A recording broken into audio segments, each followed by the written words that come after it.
Paulo Nogueira Batista Júnior, tudo bem? Bem-vindo aqui à TV 247 mais uma vez. Tudo em paz? Tudo bem, Léo? Tudo bem com você? É um prazer estar aqui de novo. Prazer falar com você. Vamos só pegar uma caroninha nesse tópico que a gente estava mencionando, porque hoje foi publicada uma entrevista do Arthur Lira muito interessante, Paulo, em que ele falava o seguinte: não, olha, está tudo resolvido, mas ele falou tem alguns problemas, né? A Polícia Federal está trabalhando muito no governo federal. E ele falou: eu tenho 350 votos no Congresso, ou seja, que seria o tamanho da base do presidente Lula, mas ele quer a Caixa Econômica Federal. Como é que você vê, Paulo, essas relações promíscuas aí na governabilidade? É um preço muito alto para pagar pelo apoio parlamentar oferecido pelo Lira, porque a Caixa Econômica é um banco público estratégico, né? Assim como o Banco do Brasil, o BNDES, é executora do Minha Casa Minha Vida, é um banco de grande porte. Então, você vê o tamanho do sacrifício que o Lula está fazendo para manter a base parlamentar que ele precisa construir. Eu vejo com certa reticência isso, viu? Eu acho uma grande pena que o governo tenha que abrir mão de um banco dessa importância, com porteira fechada, né? Com o Arthur Lira indicando, aparentemente, todas as vice-presidências. Né? Exatamente. E a Caixa, Paulo, na verdade, ela tem não só as políticas públicas, mas também é um banco comercial que concorre com os bancos privados. Em vários momentos, né, você falou aqui sobre a relação do Arthur Lira com o setor financeiro. É um risco também, né, nesse aspecto, né? Ah, sem dúvida. Eu só, em defesa do Lula, eu só diria o seguinte: ele tem uma base parlamentar frágil, o Congresso tem muito poder, adquiriu muito poder durante o período fraco do Bolsonaro, e ele está tentando fazer das tripas coração para governar. Agora, espero que aplique bem a base parlamentar. Não é? Não adianta nada construir uma base parlamentar e aprovar medidas regressivas ou insuficientes, né? Como, por exemplo, na minha modesta opinião, em grande parte é a reforma tributária da tributação indireta. Eu não quero chorar sobre leite derramado, nós já falamos sobre isso aqui, mas pelo menos agora o Haddad está caminhando na direção da tributação direta, dos fundos exclusivos, dos fundos offshore, né? Juros sobre capital próprio, CARF foi aprovado. Então, nós nos movemos na direção positiva em matéria de tributação, que depende, como nós sabemos, do Congresso. Né? Não, Enfim, eu tenho exatamente. sentimentos mistos sobre esse acontecimento aí.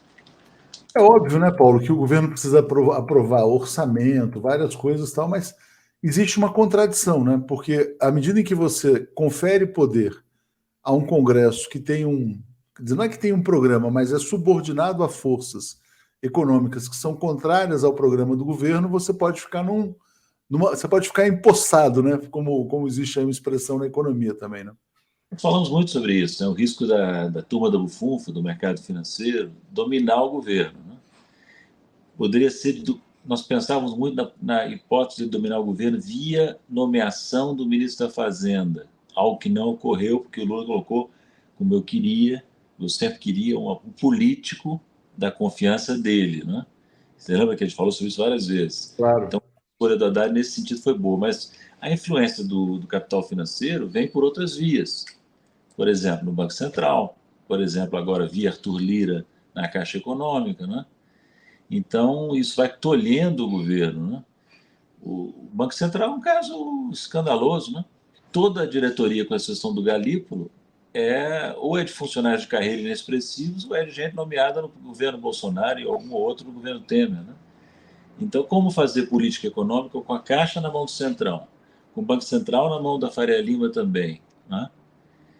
Não é brincadeira o desafio que nós temos pela frente aí, né? É mais ou menos como você nadar contra a correnteza, né? Quer dizer, uma correnteza forte, né? Quer dizer, muito difícil, é muito mais esforço.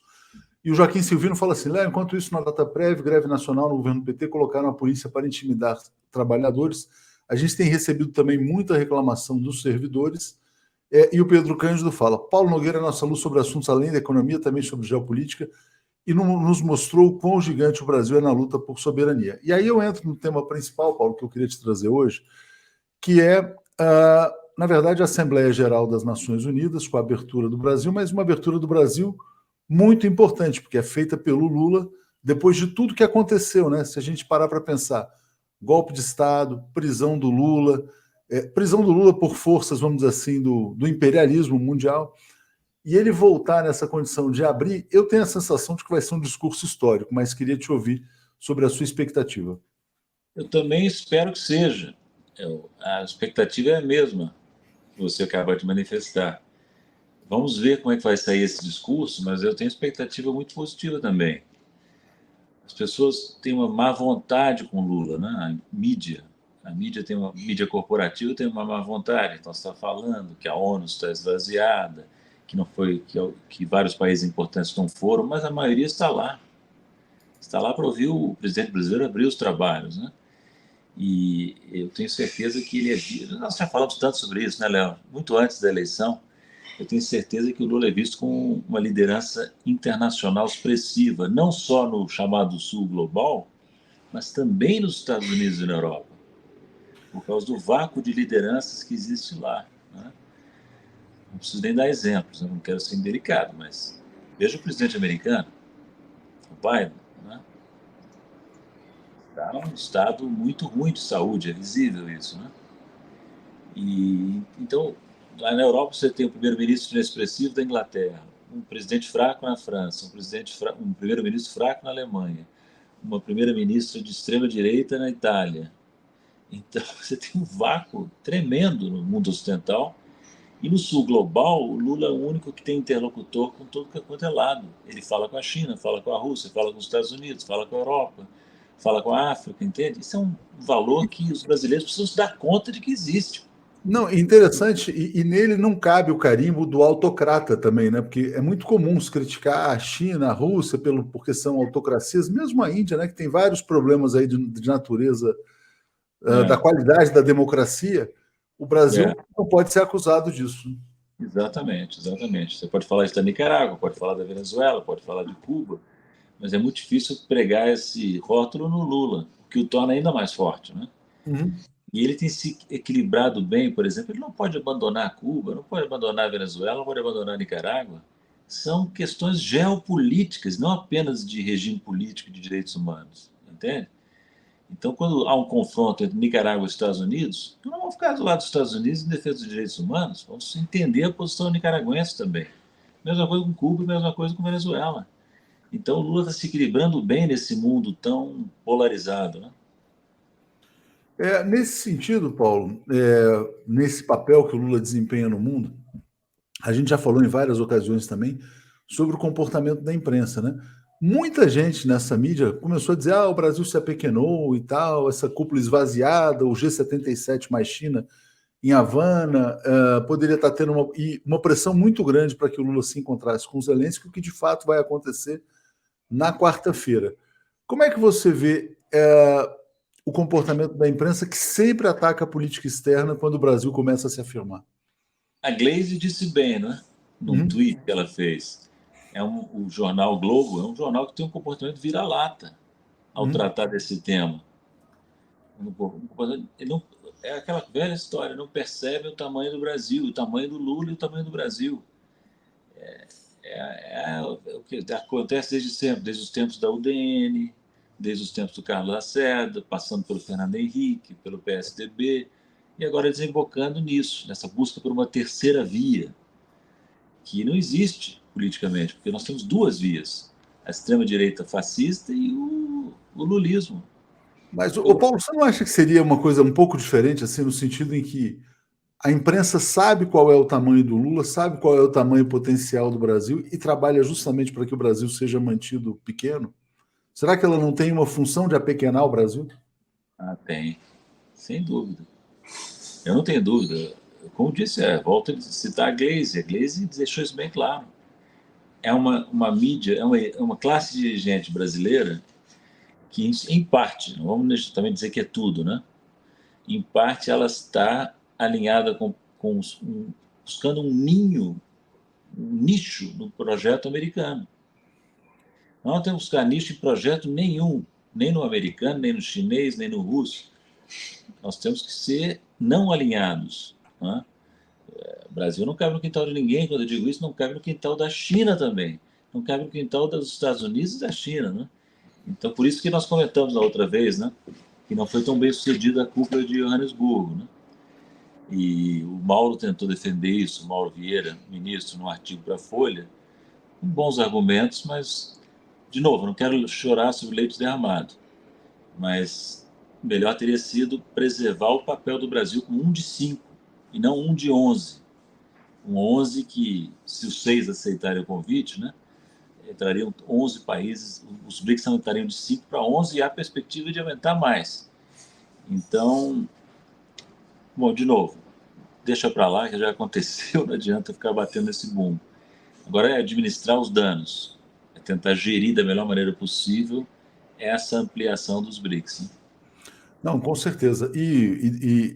Efetivamente fazer depois uma análise dessa. Eu tenho a sensação, Paulo, que esse discurso amanhã, e queria também te ouvir sobre isso, eu acho que ele fecha o ciclo da reinserção do Brasil no mundo, pelo governo Lula, porque foram várias viagens, G20, BRICS, China, e o coroamento é esse discurso de amanhã. Depois eu tenho a sensação, o Lula vai fazer uma cirurgia e acho que ele vai se dedicar a uma agenda mais doméstica, né? Você acha que tem a ver? Faz um pouco essa leitura, está correta? Quer dizer, de que ele teria elencado como prioridade recolocar o Brasil no palco? Isso ele já fez, claro, né? Você tem razão, mas o trabalho não está completo, né? Porque ele vai ter que fazer a cirurgia, vai ficar de molho, a gente sabe, mas o trabalho continua, porque o Brasil assume em dezembro a presidência do G20. É verdade. Que é um dos maiores grupos de coordenação econômico-financeira do mundo. E, aliás, vou te dizer, eu acho que nós temos que trabalhar de maneira diferente no G20. Eu não quero criticar a Índia, porque a Índia fez o que podia num cenário adverso, mas a declaração de Nova Delhi, que saiu recentemente, é uma coisa imensa e basicamente vazia, né? Então, o Brasil, o que o Lula, no meu entender, o Lula tem que fazer? Ele tem que se preparar para ser específico. Eu estive com o Stiglitz, sabe? O Joseph Stiglitz, e o Martin Guzman, num almoço na sexta-feira agora em São Paulo. Estou em São Paulo aqui. E o Stiglitz está muito interessado em opinar sobre a presidência do G20. E ele disse uma coisa muito certa. O G20, para ser eficaz, tem que ir além das platitudes. Não adianta dizer um mundo mais justo, um país planeta sustentável, como Lula lançou esse slogan aí. Tem que dizer o que vai fazer. O que vai fazer com o FMI, o que vai fazer com o Banco Mundial, o que vai fazer no meio ambiente, o que vai fazer para taxar a riqueza extrema. Entrar nos detalhes, para não ficar. Senão o G20 vai virar um agrupamento vazio. Então o Brasil tem uma tarefa. Essa tarefa não vai, espero que não seja delegada a burocratas de terceiro, quarto escalão. Tem que ter o acompanhamento da presidência da República e do próprio Lula. O Lula já disse isso, você sabe, né? Disse isso para o Macron no Claro. início do ano.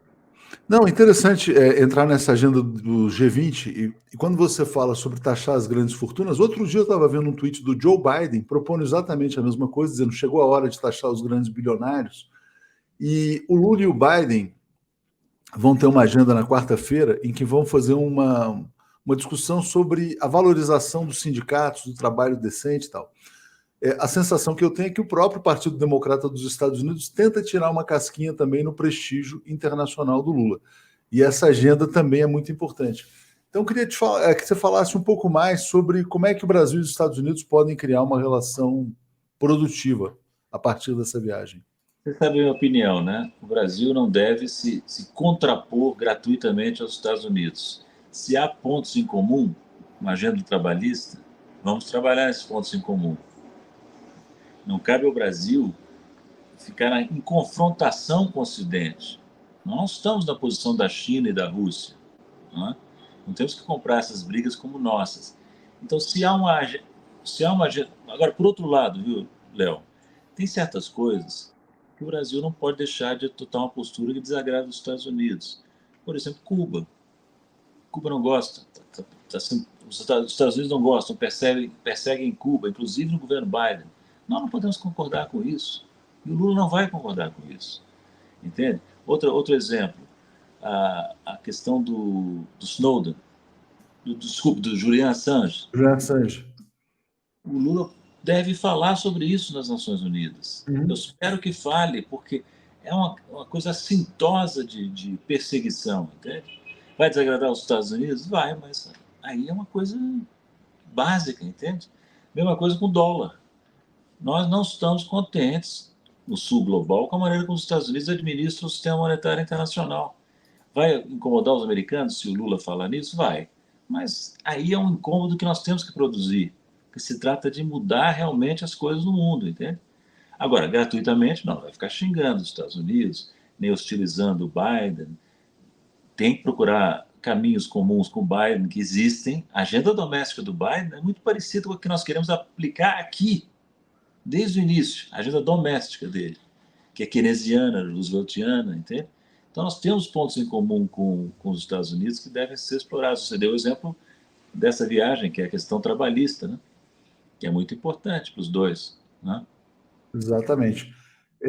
Bom, mas então vamos seguir aqui, quer dizer, porque você trouxe pontos importantes. Deixa eu só pegar alguns comentários que chegaram, Paulo, que estão aqui dos nossos telespectadores. Rapidinho, queria pegar o Robinson está dizendo assim, ó. Lula deve fazer o que Hugo Chávez faria nessa situação, né? E o Wilton Santos está dizendo, sem Lula o Brasil conseguiria manter o soft power. Você acha que essa imagem do Brasil, que o Brasil projeta, o soft power depende muito de uma figura como o Lula ou ele é do Brasil? Ele é do Brasil. É do Brasil, mas o Lula reforça esse soft power porque o Lula é um cara tipicamente brasileiro. Eu conheço pouca gente tão tipicamente brasileira como o Lula. Agora, quando o Robinson fala, isso eu entendi bem, ele seguiu o caminho do Hugo Chávez, aí que está, não. Entende? Porque o Chávez, o que ele fazia? Ele ia na ONU e chamava o presidente americano de diabo. Não dá, né? O Brasil não pode. Isso não é. Não tem sentido, entende? Não, e o Brasil hoje é um país muito complexo, economicamente, com relações muito consolidadas, né, com todos os blocos. Exato. Mas, Paulo, então vamos só tocar nesse ponto, ainda de Brasil e Estados Unidos. Você acha que nesse mundo complexo, os Estados Unidos em conflito com a Rússia e daqui a pouco com a China também, você acha que é possível que em algum momento eles proponham uma revalorização de uma relação com o Brasil ou não? Ou sempre vai ser uma relação de dominação? Olha, aí você tem que distinguir dois níveis dos Estados Unidos, né? Uma distinção que eu vou fazer aqui, que não é inovadora. Uma coisa é o presidente, o Biden, o Obama, que podem ter alguma afinidade conosco em alguns temas. Outra coisa é o chamado Deep State americano, que pensa estrategicamente. E do ponto de vista do Deep State, se eu me colocasse na posição deles, eu não gostaria de ver um Brasil forte. Uhum. Eu gostaria de ver um Brasil tipo Bolsonaro, destroçado, inviável, até tendendo à secessão, entende? E incapaz de constituir um polo independente na América Latina, ou pelo menos na América do Sul. Então, eu vejo que nós temos que tomar muito cuidado com os nossos amigos americanos. Né? Claro. Não são muito amigos, não. Nem, aliás, não há amigos. As nações, como diz o De Gaulle, têm interesses, não amigos. Né? A mesma coisa se aplica aos chineses, aos russos. Nós temos que tomar muito cuidado com os americanos, porque eles estão acostumados a mandar aqui. Eles acham que a América Latina tem que obedecer, principalmente a América Central e o Caribe, mas também a América do Sul. Né? Sabe, lembra do Samuel Pinheiro Guimarães? Claro. Samuel chegava em palestra e dizia assim: qual é a nação mais importante da América do Sul? Aí alguns brasileiros, timidamente, o Brasil. Não, são os Estados Unidos da América. Porque os Estados Unidos têm uma presença aqui na América do Sul muito grande, que não é fácil de reverter. Com o Lula nós temos uma chance disso, trazer os países para a Unasul de novo, reconstituir a Unasul, a CELAC, né? Fortalecer o Mercosul, mas tem toda uma ala do Pacífico, Chile, Peru, Colômbia, amarradas aos Estados Unidos em esquemas tipo ALCA, tipo NAFTA. A integração econômico-comercial com eles é muito difícil, entende? Só para fazer um comentário, você falou como era o Samuel Pinheiro Guimarães está firme e forte aos 83 anos, tá? Ah, sim, não, eu sou querido. Quando estava nativo, ele é Não, sim, lógico, ele está aposentado, mas... meu amigo pessoal, eu gosto muito dele, estou em contato com ele, eu sei disso. É que quando ele estava nativo, antes, na verdade, quando ele estava no exílio, esse episódio que eu contei, é quando ele estava no exílio durante o governo Fernando Henrique Cardoso.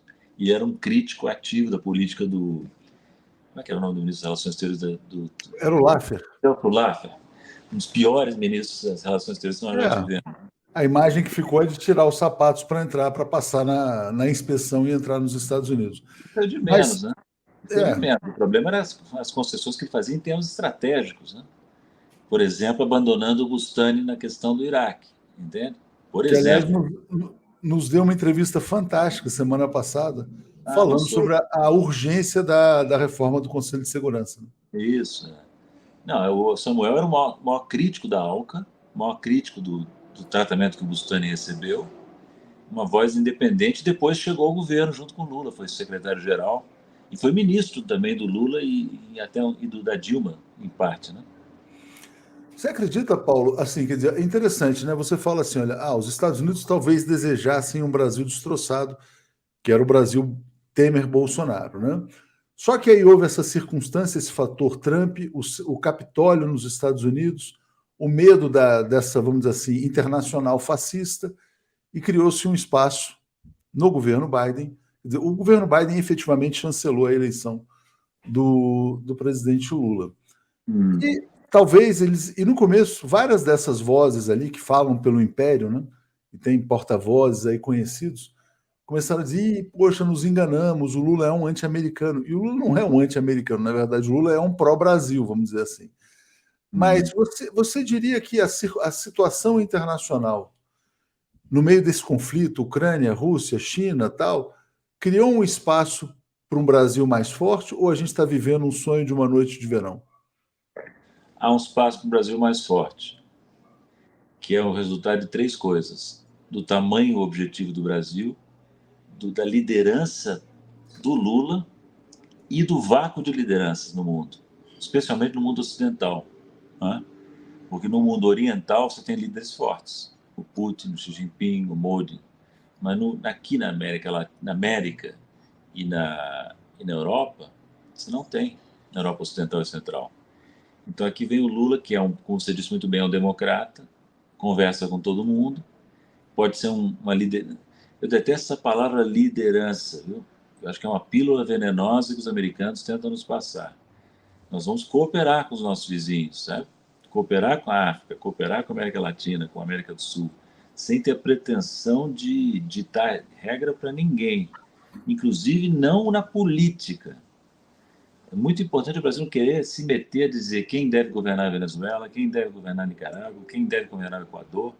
Não. Cada país deve ser dono do seu destino político. O Brasil coopera com o governo que aparecer. Não, se for de direita, de centro, de esquerda. Minha opinião modesta, pode ser que tenha muita gente com uma visão melhor do que eu nessa questão. Eu tenho a sensação que esse é o pensamento do Lula. Me parece. Você lembra que o Lula tinha uma relação muito boa, tanto com o Uribe da Colômbia, como com o Chávez na Venezuela. E promoveu até um diálogo com eles, né?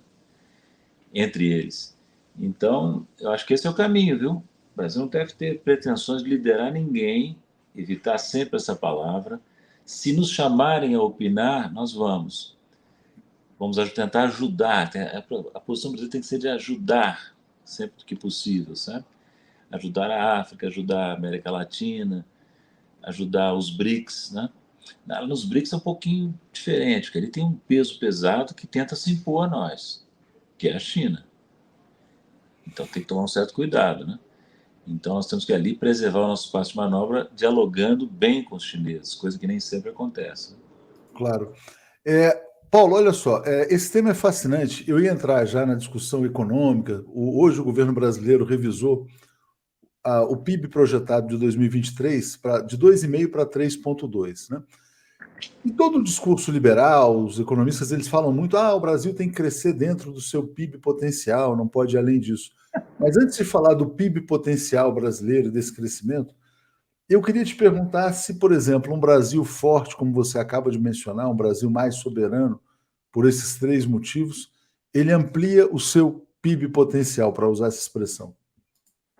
Amplia, se bem que eu vou te dizer, eu não gosto dessa expressão. Por quê? Porque é uma variável que você não observa. Ela é uma conjectura feita a partir de modelos e sujeita ao arbítrio de quem estima, entende? Então, eu estaria muito mais favorável a observar os fatos reais. qual é a taxa de desemprego, qual é o grau de ociosidade da capacidade produtiva, como é que está a taxa de investimento agregado, juntar um conjunto de indicadores para ver se a economia está em condições de crescer mais. Está. O que a experiência está mostrando? Que recorrentemente o PIB efetivo supera o chamado PIB potencial. E por quê? Porque o PIB potencial é construído a partir do PIB efetivo, em parte. Então, toda vez que a economia entra num período de declínio ou de estagnação, o PIB potencial cai automaticamente. Então, não é nenhuma fatalidade, entende? É o governo, é o setor público, junto com o setor privado, que consegue criar esse potencial, entende? Esse potencial não é um dado da natureza que está ali fora, entende? Por isso é que aconteceu o que aconteceu. O Brasil cresceu, vai crescer. Olha, o último Focus que saiu hoje está dando agora 2,89%, quase 3%. E vai em 2023. Aumentou um pouco a estimativa de crescimento para 2024, 1,5%. A inflação abaixo do esperado. Então, você tem a inflação abaixo do esperado. Este ano e no próximo, o PIB crescendo mais que o esperado. O mercado de trabalho se fortalecendo. Então, o setor externo da economia é forte, com investimento direto superior ao déficit em conta corrente. O pessoal reclama do déficit primário. Realmente, a meta talvez não seja cumprida. O problema não está nisso, está em ter fixado uma meta excessivamente ambiciosa para 2024, na minha opinião. Esse foi o problema.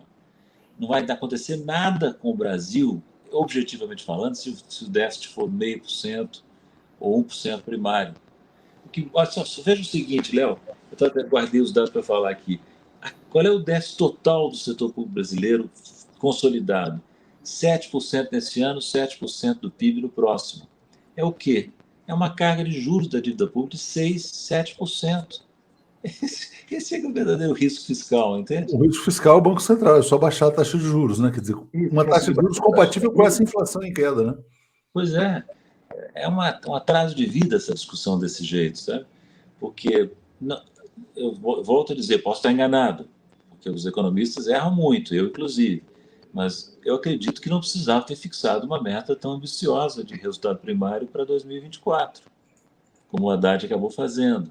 Agora está amarrado nisso, espero que ele consiga cumprir, mas se conseguir cumprir, que cumpra tributando os super ricos, volto a dizer, como ele está tentando. Ele está tentando exatamente isso, com a tributação dos fundos, os juros sobre capital próprio, não é? E essa é a melhor maneira de ajustar, porque você reduz a renda disponível do setor privado, auxilia as contas públicas, sem afetar o crescimento da economia, porque essa gente entesoura dinheiro, não gasta. Então, você tira a renda e eles continuam gastando a mesma coisa. Então, o que o Lula sempre fala? O Lula, de vez em quando, dá uns boas de economista. Você tem que botar dinheiro na mão de quem gasta para botar a economia em movimento. Aliás, Paulo, o Itaú, quando aumentou a projeção para 3, quase 3 ou 3,2 também, falou: olha, o que está motivando a nossa revisão é exatamente mais dinheiro na mão dos consumidores, a expansão da economia de serviços, enfim, é isso que está movimentando a economia hoje. Verdade. Por aí. Bom, o Adilson dizendo ao Paulo, sempre nos mostrando o caminho certo sobre a economia. Você fez essa crítica ali, a meta fiscal é excessivamente rigorosa, mas você não acha que o objetivo é exatamente, na verdade, criar um ambiente para uma discussão mais séria sobre a questão da tributação dos ricos, das grandes fortunas, etc.? Porque o Haddad chegou e falou assim, a bola agora está com o Congresso. Ó, eu botei aqui, vocês querem déficit zero? Vamos taxar, então, os dividendos, as grandes fortunas. Será que não tem um objetivo político também nessa meta? Acho que sim, mas para quê? Por exemplo, você olha os dados, o que é relevante mesmo? É a dívida líquida do setor público. Não é? Ela está com o déficit primário acima do esperado pelo governo, ela está em 60% do PIB, mais ou menos estabilizada, 60%, 64% do PIB. Qual é o problema? Entende? Não existe esse problema. Ela é até relativamente baixa, né, para os padrões internacionais, né? Comparando com os países mais desenvolvidos, sim, talvez seja um pouco acima da média dos emergentes, mas nada de excepcional, entende? Então, fica esse mito que constrange o governo, entende? O governo e constrange o Banco Central também, né? Então, você tem uma ideologia que constrange a ação do governo e gera exatamente o crescimento baixo que se quer evitar. Aí, se o crescimento é baixo, a arrecadação é baixa. Os gastos com seguro-desemprego aumentam, o déficit aumenta. Então, é o chamado austericídio, né? Que Claro. é um fenômeno conhecido, foi lembrado agora pelo Stiglitz, numa entrevista que ele deu grande para a Folha de São Paulo. É muito bom. Inclusive, defendeu a taxação das grandes fortunas. Paulo, e um outro elemento, né, que está se consolidando, a gente está sempre surpreendendo mês a mês com esse superávit comercial recorde brasileiro puxado pelo agro. Esse ano a gente vai chegar a 90 bilhões. A gente já falou sobre isso algumas vezes também. Como é que qual o caminho que você enxerga para uma eventual pacificação da relação de um governo soberanista, progressista, como é o do Lula, com o agronegócio? Não sou a melhor pessoa para responder essa pergunta, porque eu não tenho muita informação sobre a economia política das relações do agronegócio com o governo. Mas o que é importante notar do ponto de vista macroeconômico é que as contas externas brasileiras estão muito sólidas, graças a esse superávit comercial. O déficit em conta corrente esse ano vai ser mas bem inferior à entrada de investimentos diretos.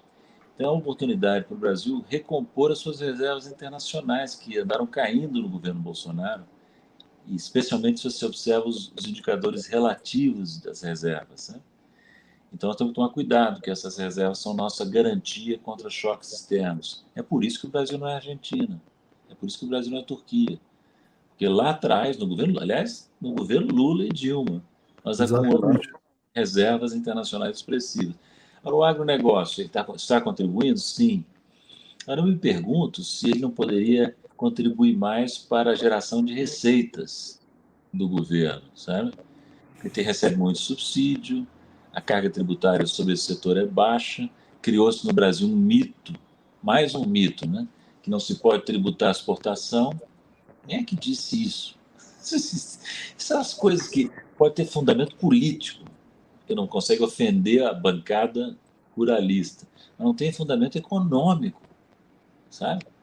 Você pode muito bem, seria até bom tributar as exportações para evitar que você tivesse uma valorização excessiva do câmbio. Então é um mecanismo clássico até. Se não for assim, então eleva as tarifas para evitar a apreciação excessiva do câmbio. Então, não sei se eu comentei com você, eu estive no interior do Brasil recentemente, atravessei uma longa trajetória de estrada perto de Brasília, na região de Brasília. Não, campos após campos após campos, não tem um empregado, não tem um funcionário. Sabe?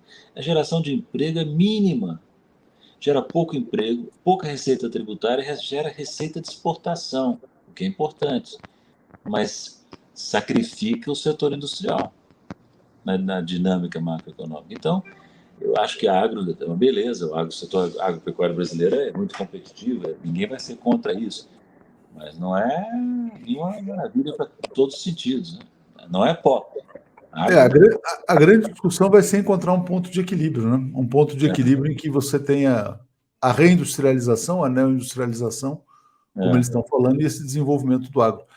Paulo, vamos aguardar, então, vamos acompanhar o discurso de amanhã do presidente Lula, vai ser muito interessante, e quem sabe a gente volta a se falar até talvez nessa semana para comentar um pouco desse discurso também. Ok. Obrigado, grande abraço a você. Abraço grande, Léo. E até a próxima. Valeu. Até a próxima.